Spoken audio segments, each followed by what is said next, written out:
এত শাস্তি দেবেন, দুনিয়াতে আল্লাহ ছাড় দেবেন, ছেড়ে দেবেন না, ধরবেন পরকালে হয়তো। এটাও আল্লাহ পাকের পক্ষ থেকে পূর্ব ঘোষিত। এই বিষয়গুলি রয়েছে সাবাকাত মির রব্বিকা, তোমার রবের পক্ষ থেকে পূর্ব ঘোষিত কথা। ওয়ায়াকুলুন, আর তারা বলে লাউলা উনজিলা আলাইহি আয়াতুম মির রাব্বিহি, এই মক্কার মুশরিক কাফেররা আরো বলতো যে এর ওপর মানে মুহাম্মদ সাল্লাল্লাহু আলাইহি ওয়াসাল্লামের ওপর কেন তার প্রতিপালকের পক্ষ থেকে একটি বড় ধরনের কোন নিদর্শন নেমে আসে না। লাউলা উনজিলা আলাইহি, তার উপর কেন নামিয়ে দেওয়া হয় না, অবতীর্ণ করা হয় না আয়াতুম মির রাব্বিহি, তার প্রতিপালকের পক্ষ থেকে একটি বড় নিদর্শন। নিদর্শন তো আসতো, কিন্তু ওরা চাইতো অন্যরকমের নিদর্শন। নবী সাল্লাল্লাহু আলাইহি ওয়াসাল্লামের কাছে নিদর্শন আসেনি, মুজিজা আসেনি। এখানে আয়াত মানে হচ্ছে মুজিজা, অলৌকিকত্ব, মুজিজা। নবী সাল্লাল্লাহু আলাইহি ওয়াসাল্লাম চাঁদকে 2 খণ্ড করে দেখিয়েছেন, দেখান নেই? এটা কি ছোটখাটো নিদর্শন? বড় নিদর্শন। তারপরে কি মেনেছে? আরে মোহাম্মদের জাদু জমিনে চলতো গো, এখন আকাশ ও চাঁদেও চলে, বলেছে না? বলে নাই? যারা মানবে না তাদের বহু অজুহাত রয়েছে, বহু অজুহাত রয়েছে, ঠিক না? এদের উদ্দেশ্য ছিল যে আমরা নিদর্শন কেমন চাই, যেমন সামুদ জাতিকে পাহাড় থেকে একটা উষ্ট্রি দেওয়া হয়েছে, হ্যাঁ, আর গাভীন উষ্ট্রি আসলো 10 মাসের, আর সাথে সাথে বাচ্চা হয়ে গেল, আর তারপরে দুধ পান, গোটা একটা উটনি থেকেই গোটা জাতি দুধ পান করছে, পেট ভরে মন ভরে। এইরকম ধরনের বড় কিছু, অসাধারণ কিছু, এরকম কিছু দেখাইতে হবে।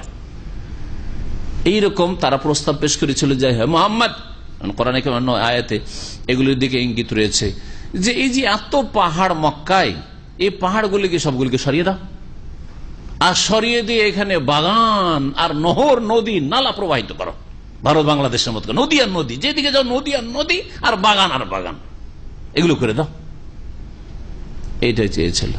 আর চেয়েছিল কি, হে মোহাম্মদ, তুমি তো জানছো যে আমরা গরিব মানুষ, আর এই রুজি রোজগারের জন্য কোথায় সামদেশে 6 মাস পড়ে থাকতে হয়, 6 মাস গিয়ে আমানে পড়ে থাকতে হয় ব্যবসা করার জন্য।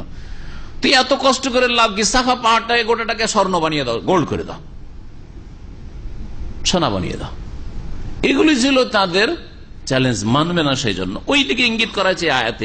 কোন এই কাফের মুশরিকরা বলতো লাউলা উনজিলা আলাইহি আয়াতুম মির রাব্বি, তার প্রতিপালকের পক্ষ থেকে তার উপর কেন একটি এই ধরনের বড় নিদর্শন আসছে না, মুজিজা আসছে না। ফাকুল, হে নবী বলো, ইন্নামাল গায়বু লিল্লাহ, দেখো অদৃশ্যের জ্ঞান একমাত্র আল্লাহর কাছে আছে। কোন মুজিজা আল্লাহ দেবেন না দেবেন এটা আল্লাহ জানেন, আর মুজিজা পাঠানো এটাও আল্লাহর কাজ।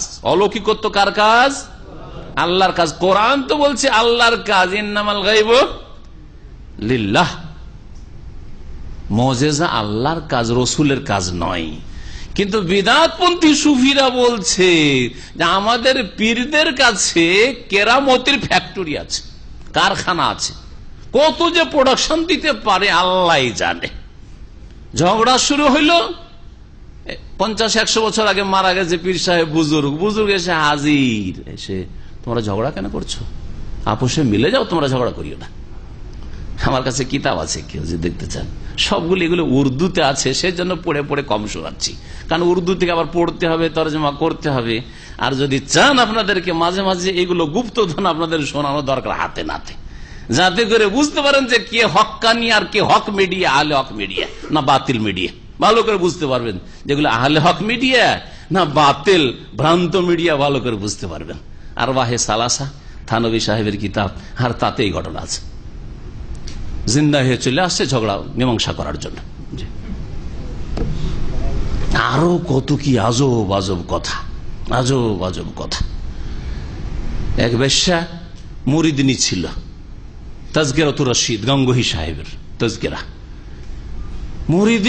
মুরিদিনী হয়েছে সে বেশ্যা, কিন্তু ওই পীর সাহেব যে মাঝে মাঝে আসে নজর নিয়াজ নেওয়ার জন্য, দেখছি যে ওই সবাই এসছে, অনেক মহিলারা এসছে, মুরিদিনী এসছে, কিন্তু এই মুরিদিনী কেন আসেনি?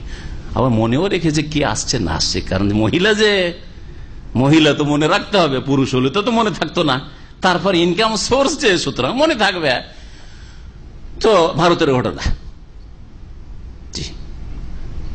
তো বলছে যে অমুক কোথায়? বলছে অমুক আসলে, যেহেতু সে তো আসলে বেশ্যা, দেহ ব্যবসা করে, সেজন্য আপনার সামনে আসতে খুব লজ্জা পায়, আসতে চাই না।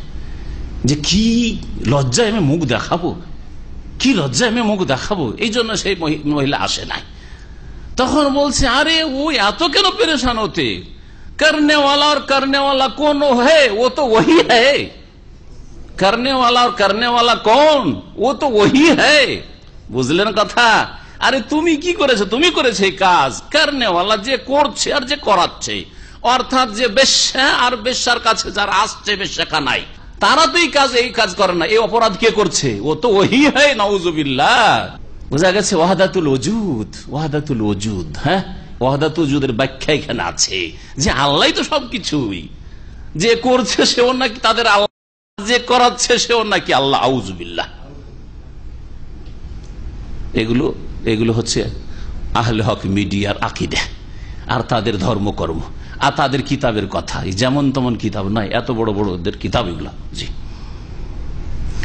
তো বলছিলাম যে এদের কেরামতি, সুবহানাল্লাহ, এদের কেরামতি কত যে কেরামতি, আর সবগুলি কেরামতি আবার ভারতে চলে গেছে। সুবহানাল্লাহ, ভারতের যেমন তেমন গুণ নাই, সব কেরামতি ভারতে।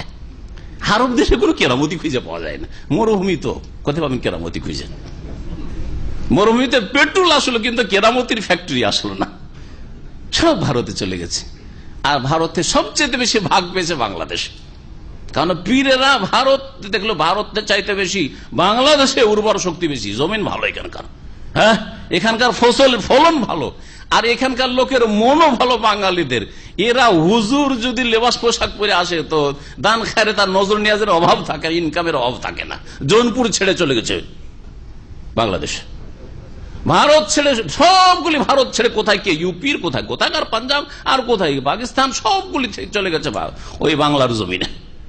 বাংলার জমিনে সবচেয়ে বেশি পীরতন্ত্র জোরদার, কারণ এখানে দেখেছি যে তাদের আবেগ নিয়ে খেলা করা যাবে। হ্যাঁ, ধর্মের নামে কিছু ইনকাম করা বেশি যাবে, বেশি ইনকাম হবে এই এলাকায়। এগুলো সত্য সত্য কথা, কোনো বাড়াবাড়ি কথা বলছি না। আমার অভ্যাসে নেই কোনো বাড়াবাড়ি কথা বলার। আপনি গনে দেখবেন যে ভারতের অন্য স্টেটে কতটা পীর আছে আর বাংলাদেশে কত পীর আছে। গোটা ভারতে 25টা স্টেট বা তার বেশি, তার মধ্যে পশ্চিমবঙ্গে কত পীর আছে আর অন্য অন্য স্টেটে কত পীর আছে, দেখবেন যে পশ্চিমবঙ্গে বেশি পীর আছে। জি, আল্লাহ রাব্বুল আলামিন হেফাজত করেন এদের অনিষ্ট থেকে। আল্লাহ পাক আমাদের ঈমান আমলের হেফাজতে তৌফিক দান করেন। আল্লাহ রাব্বুল আলামিন তো বলছেন যে হে